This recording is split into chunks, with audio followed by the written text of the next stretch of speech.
बात करेंगे अहम खबर के साथ। जबलपुर में नकली रेमडेसिविर इंजेक्शन की जांच तेज हो गई है। जी हां, देर रात नकली रेमडेसिविर इंजेक्शन मामले में गुजरात से जबलपुर लाए गए सभी आरोपियों का एसआईटी ने मेडिकल कराया है। मुख्य आरोपी कौशल बोरा, पुनीत शाह के साथ सपन जैन और सुनील मिश्रा को एसआईटी जबलपुर के जिला अस्पताल लाई, जहां तकरीबन आधे घंटे तक मेडिकल कराया गया। मेडिकल होने के बाद एसआईटी की टीम चारों आरोपियों को लेकर अस्पताल से रवाना हुई और आज चारों आरोपियों को कोर्ट में पेश कर 3 दिन की पुलिस रिमांड मांगी जा सकती है। मामले में सिटी अस्पताल के संचालक सरबजीत सिंह मोखा, उसका बेटा हरकरण, पत्नी जसमीत मोखा के साथ अस्पताल एडमिनिस्ट्रेटर सोनिया शुक्ला, अस्पताल मैनेजर देवेश चौरसिया से पूछताछ पहले ही हो चुकी है। ऐसे में अब इन चारों आरोपियों की रिमांड मंजूर होने के बाद जांच में कई अहम सुराग पुलिस के हाथ लग सकते हैं। इस संबंध में यही है कि कौशल बोरा और पुनीत शाह वहाँ पर इन्होंने सूरत में एक नकली रेमडेसिविर बनाने की फैक्ट्री एस्टेब्लिश की है, तो वो तथ्य सामने आया है। अन्य तथ्य पूरी बातचीत और पूरा इनसे इंटरोगेशन होगा, उसमें सामने आएंगे। आरोपियों को कोर्ट में पेश किया जाएगा और उसके बाद उनका पुलिस रिमांड लिया जाएगा और केस के संबंध में पूछताछ की जाएगी। और इस वक्त हमारे साथ हमारे सहयोगी करण हमारे साथ जुड़े हुए हैं। करण, रेमडेसिविर इंजेक्शन की जो जांच है अब बहुत ज्यादा तेजी के साथ आगे बढ़ रही है। आज चारों आरोपियों की कोर्ट में पेशी भी होनी है, क्या जानकारी आपके पास? कितने बजे होगी पेशी? देखिए, बिल्कुल कोर्ट के खुलते ही यानी लगभग जो सूचना हमारे सामने आई है पुलिस के सूत्रों के अनुसार कि सुबह लगभग 10 से 11 के बीच में इन लोगों को पेश किया जाएगा। और सबसे महत्वपूर्ण बात यह है कि लंबे वक्त से जबलपुर पुलिस की जो एसआईटी की टीम है उनको इन आरोपियों का इंतजार था, क्योंकि इस पूरे मामले में जबलपुर से जब ये पूरा रैकेट और गुजरात कनेक्शन सामने आया था, उसके बाद अपने स्तर पर साक्ष्य और गवाह और पूरी जांच जो है वो लगभग पुलिस ने पूरी कर ली थी। लेकिन इस पूरे मामले में सबसे मुख्य कड़ी रहे सपन जैन, जो कि जबलपुर का ही रहने वाला है, और उसके बाद कौशल बोरा और पुनीत शाह के साथ ही सुनील मिश्रा से पूछताछ करना बहुत ही महत्वपूर्ण था, ताकि इस पूरे मामले की केस डायरी जो है वो पुलिस अपने स्तर पर काफी मजबूत तैयार कर सके। ऐसे में लंबे वक्त से इंतजार चल रहा था। पहले जो प्लानिंग थी उस आधार पर पुलिस को सफलता नहीं मिली थी और यही कारण है कि उनको अब प्रोडक्शन वारंट पर गुजरात से लाया गया है देर रात। उसके बाद उनको जबलपुर के जिला अस्पताल में मेडिकल कराया गया और अब आज उनको कोर्ट में पेश किया जाएगा। और जैसे की जानकारी सामने निकल कर आई है कि इन चारों आरोपियों की 3 दिन की पुलिस रिमांड मांगी जाएगी, ताकि इस पूरे मामले से जुड़े हुए अहम बिल्कुल जाहिर तौर पर करण, अगर इस पूरे मामले की तह तक पहुंचना है, इस फर्जीवाड़े का खुलासा करना है, तो फिर रिमांड मांगना बहुत ज्यादा जरूरी भी हो जाता है और इसी वजह से कई अहम खुलासे भी हो सकते हैं इस मामले में। बहुत बहुत शुक्रिया आपका करण, हमारे साथ जुड़ने के लिए, जानकारी देने के लिए। आगे बढ़ते हैं। इंदौर में भी अनलॉक 2 को लेकर आदेश जारी कर दिए गए हैं और इंदौर में शादी समारोह की इजाजत दे दी गई है। शादी में दोनों पक्षों के 20-20 लोगों के अलावा 10 अन्य लोग भी शामिल हो सकेंगे। वहीं मंदिर, मस्जिद समेत धार्मिक स्थल भी खुलेंगे, लेकिन एक बार में सिर्फ 6 लोग एक साथ ही धार्मिक स्थल में एंट्री कर पाएंगे। वहीं बार, रेस्टोरेंट्स और क्लब को भी 50% क्षमता के साथ रात 10 बजे तक खोलने की अनुमति दे दी गई है। वहीं जिम और फिटनेस सेंटर भी 50% क्षमता के साथ सुबह 6 से रात 8 बजे तक खुल सकेंगे। वहीं होटल और लॉज को 100% क्षमता के साथ खोलने की इजाजत दे दी गई है। इसके अलावा खेलकूद के मैदान, स्टेडियम भी प्रैक्टिस के लिए खुल सकेंगे, लेकिन दर्शकों की एंट्री की इजाजत नहीं दी गई है। साथ ही साथ शहर के सारे व्यावसायिक प्रतिष्ठान, निजी दफ्तर सुबह 9 बजे से रात 8 बजे तक खुल सकेंगे और इंदौर में अनलॉक 2 की ये गाइडलाइंस आज से लागू हो जाएंगी।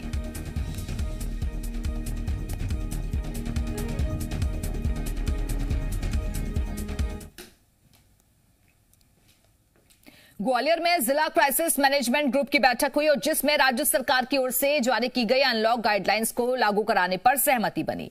अब ग्वालियर में मॉल खोले जा सकेंगे, लेकिन एंट्री के लिए टोकन सिस्टम होगा। मॉल के अंदर केवल 200 लोगों को ही एक साथ प्रवेश की अनुमति है। वहीं प्रशासन ने लोगों से मास्क पहनने और सोशल डिस्टेंसिंग का सख्ती से पालन करने को कहा है। क्राइसिस मैनेजमेंट कमेटी में ये निर्णय हुआ है कि सभी नियमों का पालन किया जाए। जो कोई भी व्यक्ति मास्क न लगाए, सोशल डिस्टेंसिंग का पालन न करे, तो उस पर सख्ती की जाए। दुकानों पे भी सख्ती की जाए। जो मॉल है उसमें 200 लोगों के टोकन जारी किए जाएं और सर्कुलेशन में लोग उसके अंदर जाएं ताकि एक लिमिट से ज़्यादा ना जाएं। ऐसे ही सभी जगह जो है गाइडलाइन पालन करने के निर्देश दिए गए हैं।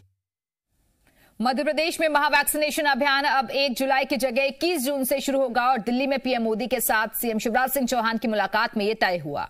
इस महा वैक्सीनेशन अभियान के तहत खुद सीएम शिवराज सिंह चौहान, मध्य प्रदेश के सारे मंत्री, प्रदेश के अलग अलग जिलों में बनाई गई क्राइसिस मैनेजमेंट कमेटी के सदस्य लोगों को वैक्सीन लगवाने के लिए जागरूक करेंगे। लोगों में अभी भी वैक्सीन को लेकर कई तरह के भ्रम और भ्रांतियां हैं, उन्हें दूर किया जाएगा।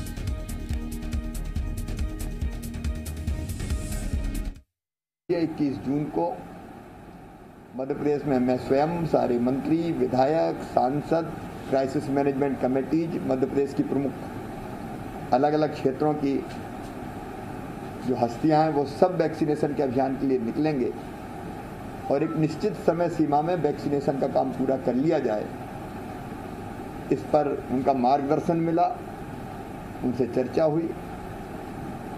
फिर वैक्सीनेशन के साथ साथ राशन भी प्रधानमंत्री जी ने कृपापूर्वक निःशुल्क देने का फैसला किया है दिवाली तक, नवंबर तक।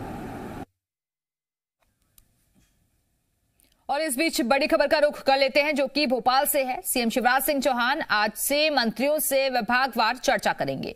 मंत्री और अधिकारियों से विभाग के बारे में जानकारी लेंगे और आत्मनिर्भर मध्य प्रदेश के रोड मैप पर मंत्रियों से करेंगे 1-to-1 चर्चा। तो इस वक्त की बड़ी खबर आपको बता दें भोपाल से, जहां सीएम शिवराज सिंह चौहान आज से मंत्रियों से विभागवार चर्चा करेंगे। उनसे जानकारी ली जाएगी कि काम का प्रोसेस क्या है और जहां पर भी दिक्कतें पेश आ रही हैं तो उसको लेकर भी निर्देश जारी किए जा सकते हैं। और इस वक्त हमारे साथ हमारे सहयोगी प्रमोद शर्मा हमारे साथ जुड़ गए हैं। प्रमोद, आज से 1-to-1 चर्चा शुरू होने जा रही है मुख्यमंत्री की विभागवार मंत्रियों के साथ। बिल्कुल, देखिए, मुख्यमंत्री शिवराज सिंह चौहान ने पिछली जो कैबिनेट बैठक हुई थी उसमें ये बात सभी मंत्रियों से कही थी और उन्होंने ऐलान किया था कि गुरुवार से वो तमाम जो मंत्री हैं उनसे एक एक करके 1-to-1 चर्चा करेंगे। देखिए, सीएम शिवराज सिंह चौहान का आत्मनिर्भर मध्य प्रदेश का जो कॉन्सेप्ट है उस दिशा में विभाग कितना काम कर रहे हैं, उन्हें जो टास्क दिया गया है, उनके जो सुझाव थे उस पर आगे क्या प्रोग्रेस रिपोर्ट है वो मुख्यमंत्री मंत्रियों से 1-to-1 चर्चा करेंगे। आज से चर्चा का दौर शुरू हो जाएगा और मंत्रियों से चर्चा में जो आत्मनिर्भर मध्य प्रदेश का कॉन्सेप्ट है उसको और कैसे तेजी लाई जाए और कैसे तेजी से काम किया जाए, ज्यादा से ज्यादा रोजगार जनरेट किए जाए और क्या विभाग में बेहतर काम करने की जरूरत है। जब देखिए, मुखिया यदि विभाग के मंत्री से बात करेंगे तो जो विकास की रफ्तार है वो भी तेज होगी दिव्या, और रोजगार के जो अवसर है वो भी बढ़ेंगे।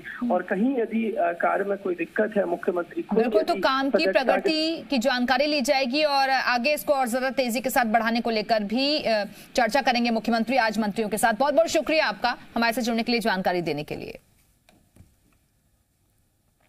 कोरोना टीकाकरण को लेकर इंदौर लगातार नए रिकॉर्ड बना रहा है और एक ही दिन में 78,000 से ज्यादा वैक्सीन लगाने के रिकॉर्ड के बाद अब इंदौर प्रशासन ने शहर की 52% जनसंख्या को पहला टीका लगा दिया है। नगर निगम क्षेत्र में सबसे ज्यादा वैक्सीन लगाने के मामले में कोलकाता के बाद पूरे देश में इंदौर शहर दूसरे नंबर पर आ गया है। शहर में टीकाकरण को लेकर चलाए जा रहे अभियान का ही असर है कि बड़ी तादाद में लोग वैक्सीन लगवा रहे हैं। 1 लाख लोगों को अभी तक हम जो लगभग 9% होता है वहाँ हम पूर्ण प्रतिरक्षित लोगों को कर चुके हैं। अब हमारी जो कोशिश है वो बचे हुए लोगों को पहला खुराक लगाना और जिनको पहला खुराक लग गया है उनको दूसरा खुराक लगाना, ये हमारी प्राथमिकता है। और जिस तरह से हमें वैक्सीन का प्रदाय होता जाता है हम अपनी पूर्ण तैयारी से हैं और उतना हम केंद्र बनाकर टीकाकृत करते जा रहे हैं। इंदौर में रिकॉर्ड वैक्सीनेशन किया जा रहा है और हर तबके को वैक्सीन लगे इसकी व्यवस्था भी की जा रही है। इसी सिलसिले में एसोसिएशन ऑफ इंडस्ट्रीज एमपी ने अनोखी पहल की है। श्रमिकों और उनके परिजनों के टीकाकरण के लिए चलित वैक्सीनेशन वैन का प्रभारी मंत्री तुलसी सिलावट ने शुभारंभ किया। इंडस्ट्रीज में काम करने वाले जिले में तकरीबन 80,000 से 1 लाख श्रमिक हैं। उनके परिवारों को मिलाकर यह आंकड़ा करीब 4 लाख पहुंच जाएगा। चलित वैक्सीनेशन वैन के जरिए इन सभी लोगों को टीका लगाया जाएगा।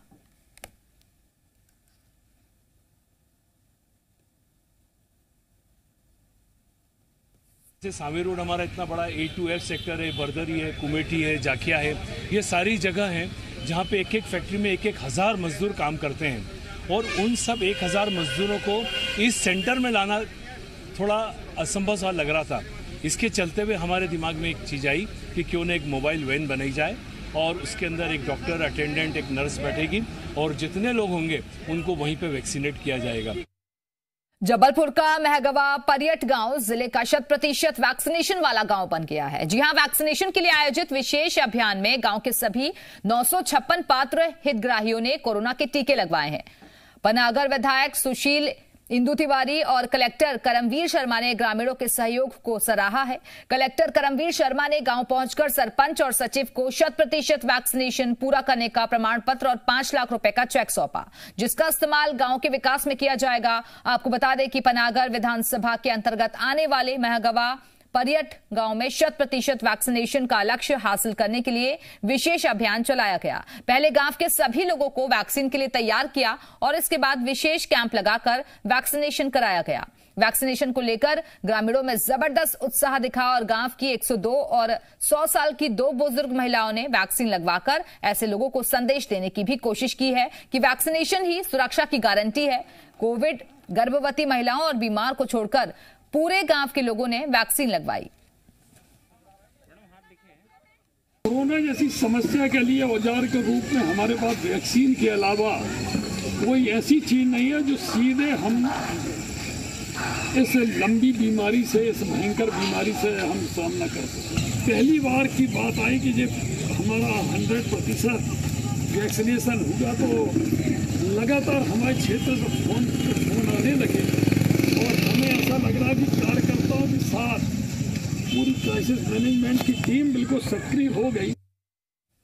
शिवराज सरकार ने किसानों को बड़ी राहत दी है और सरकार ने मूंग खरीदी के लिए रजिस्ट्रेशन की तारीख 4 दिन और बढ़ा दी है। अब किसान एमएसपी पर मूंग बेचने के लिए 20 जून तक रजिस्ट्रेशन करा सकते हैं। इसके साथ ही सरकार अब 27 की जगह 30 जिलों में एमएसपी पर मूंग खरीदेगी। बुरहानपुर, भोपाल और श्योपुर में भी मूंग खरीदी हो सकेगी और इसको लेकर संबंधित जिलों के कलेक्टर्स को आदेश जारी कर दिए गए हैं। मुख्यमंत्री जी ने घोषणा की और 8 जून से 16 जून तक हमने पंजीयन किया आज तक, लेकिन उसके बावजूद कुछ किसानों की मांग और हमारे जनप्रतिनिधियों की मांग पर हम तारीख बढ़ा रहे हैं, 20 जून कर रहे हैं। आज तारीख तक 2,89,659 किसानों ने मूंग में पंजीयन कराया है और 16,865 किसानों ने उड़द में। इस प्रकार 3,06,524 किसानों का हम पंजीयन कर चुके हैं, लेकिन फिर भी कुछ किसान रह गए। उनका भी पंजीयन करने के लिए माननीय मुख्यमंत्री जी के आदेशानुसार हम 20 जून तक कर रहे हैं। बुंदेलखंड में लाख जागरूकता और कड़े कानून के बाद भी बाल विवाह और नाबालिगों की शादी रुकने का नाम नहीं ले रही है। सागर की विशेष किशोर पुलिस इकाई और चाइल्ड हेल्पलाइन टीम ने एक दिन में 5 बाल विवाह रोकने का काम किया है। बाल विवाह रोकने के घटनाक्रम में अजीबोगरीब वाकया भी सामने आए। एक जगह जहां 15 साल की नाबालिग शादी रोके जाने पर रो रही थी, तो दूसरी तरफ से सामूहिक विवाह सम्मेलन में 3 नाबालिग जोड़ों की शादी कराई जा रही थी। हालांकि स्पेशल सेल और चाइल्ड लाइन की समझाइश के बाद ये शादियां रुक गईं। दरअसल चाइल्ड लाइन टीम को अज्ञात व्यक्ति द्वारा मोबाइल पर जानकारी दी गई थी कि बांदरी थाना के ग्राम मेहर में 15 साल की लड़की का बाल विवाह हो रहा है और सूचना पर स्पेशल सेल, चाइल्ड हेल्पलाइन और बांदरी थाना के पुलिस बल ने मेहर में जाकर देखा तो शादी की रस्में चल रही थी। जब लड़की और उसके परिजनों को समझाइश दी तो लड़की रोने लगी और कहा कि मेरे परिवार की आर्थिक स्थिति ठीक नहीं है, इसलिए मेरे माता पिता मेरी शादी कर रहे हैं। इसके अलावा राजा बेलहरा में नाबालिग जोड़े की शादी की जानकारी मिली, जहां पुलिस की समझाइश के चलते शादी रोक दी गई। वहीं जिले के बहरोल थाना क्षेत्र में विवाह सम्मेलन में 6 जोड़ों की शादी की जानकारी मिली थी, जिसमें 3 नाबालिग जोड़ों की भी शादी की जा रही थी। सूचना पर जब टीम मौके पर पहुंची और दस्तावेज चेक किए तो 3 जोड़ों की उम्र नाबालिग पाई गई और तीनों के परिजनों को समझाइश दी गई तो बामुश्किल शादी रोकने को तैयार हुए। होगी तो इस तरह से बच्ची को हमने समझाया, उनके माता पिता को समझाया और हमने वह बाल विवाह रोका। इसकी तुरंत बाद ही हमें बिलेरा से एक सूचना मिली कि वहाँ भी बाल विवाह हो रहा है। वहाँ पहुंचे तो 13 साल की एक बच्ची की शादी हो रही थी, उसे भी हमने जाके घर वालों को समझाई दी और बाल विवाह रोका। इसके बाद बहरोल थाना अंतर्गत 3 बाल विवाह हो रहे थे और वहाँ भी जाकर हमने 3 बाल विवाह रोके। इस तरह हमने कल 5 बाल विवाह रोके। दिल्ली दौरे के दौरान सीएम शिवराज सिंह चौहान ने कई केंद्रीय मंत्रियों से भी मुलाकात की और सीएम ने रसायन एवं उर्वरक मंत्री सदानंद गौड़ा, इसके साथ ही केंद्रीय कृषि मंत्री नरेंद्र सिंह तोमर और सामाजिक न्याय एवं अधिकारिता मंत्री थावरचंद गहलोत से मुलाकात की। सीएम ने केंद्रीय कृषि मंत्री नरेंद्र सिंह तोमर से मुलाकात कर उनसे एमपी में मूंग खरीदी का लक्ष्य 6 लाख मीट्रिक टन तक बढ़ाने की अपील की है। केंद्रीय मंत्री ने इस मांग पर हर संभव मदद करने का आश्वासन दिया है। वहीं केंद्रीय मंत्री थावरचंद गहलोत से हुई मुलाकात में सभी संभागीय मुख्यालयों और जरूरत के हिसाब से छात्रावास खोलने का फैसला लिया गया। सभी संभागीय मुख्यालयों में 500 बेड्स का छात्रावास खोला जाएगा। वहीं रेल मंत्री पीयूष गोयल के साथ भी सीएम ने लंबी चर्चा की। कई रेल प्रोजेक्ट्स को लेकर रेल मंत्री के साथ चर्चा की गई और वहीं रेल मंत्री पीयूष गोयल ने कोरोना संकट के दौरान सीएम शिवराज सिंह चौहान और उनकी सरकार के काम की जमकर सराहना की।